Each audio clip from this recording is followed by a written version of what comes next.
I was born in Argentina and brought up in Africa, and then in the early 60s, my parents moved back to Ireland. Again, my dad had this crazy idea. He'd always wanted to live in an Irish castle. So he bought an Irish castle because, believe me, they're 10 a penny, or they were back then, because this one had a roof crumbling in and water pouring in it. It had no heat, no light, no water apart from what was coming through the roof. And it was a tough childhood. And that's where I grew up. And you asked me earlier about the accent. My dad was English and my mother is Irish, but she speaks like the Queen, so I never had much opportunity to get inculcated with the serious Irish accent.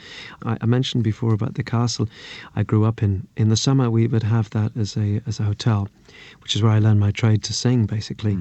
And I remember I was a great fan of Monty Python, and I said to my mum and dad, look, there's this new series coming out called Fawlty Towers. We've got to watch it. And I remember watching it with my dad and mum, and they were utterly stony-faced through the whole thing, because the first half hour was exactly what happened at my parents' place. I mean, there wasn't anything different about, the duck going missing and Colonel, I say, Fawlty, I'll just have a drink. Those kind of people occupied our place. And I remember meeting John Cleese years later, and I said, John, did you ever go to a place in Ireland called Bargy Castle? And he said, unfortunately, no. So that solved that one. Now, I said a decade-long overnight success because everybody thought, wow, where this guy's just appeared from nowhere. But of course, that's completely untrue. And you had a difficult, as many musicians do, early stage of performing in burger bars and small backstreet pubs and so on. There's no way you can become world famous overnight, certainly not back then, and sustain it. And I put in the time and the energy and the dark nights and days and all the dreadful things going with having to make a living for yourself. I was fortunate that from my very first album I got a major hit record in South America and Central America. It was a song called Flying, which was like a huge record. It was number one for months and months.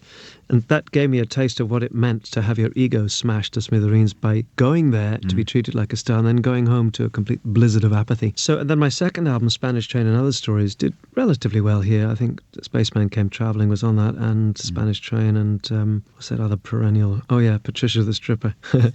And that was big in Canada. So there were places turning on. I was...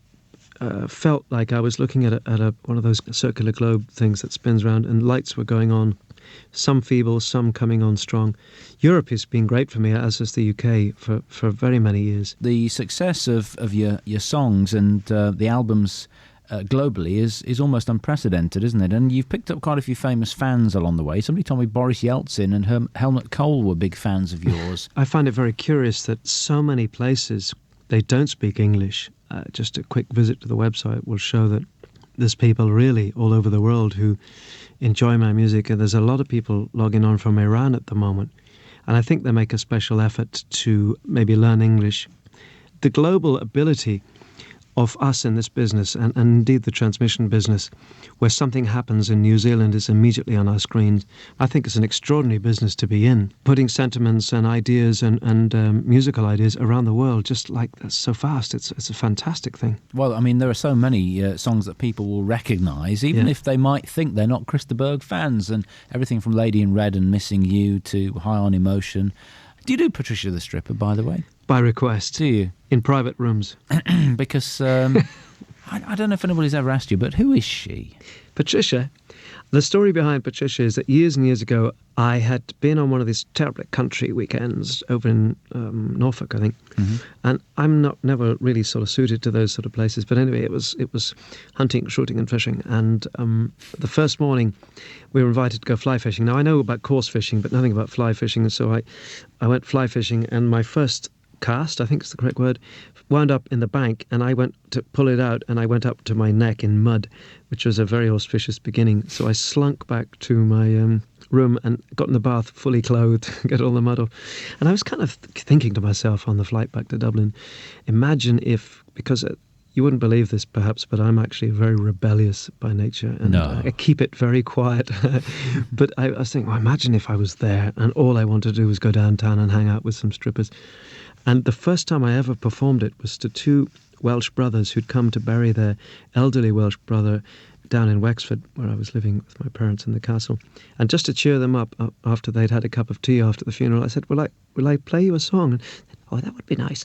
And I said, well, it's this new one I just written. It's called... So I launched in Patricia the Stripper, and they looked at me just shell-shocked.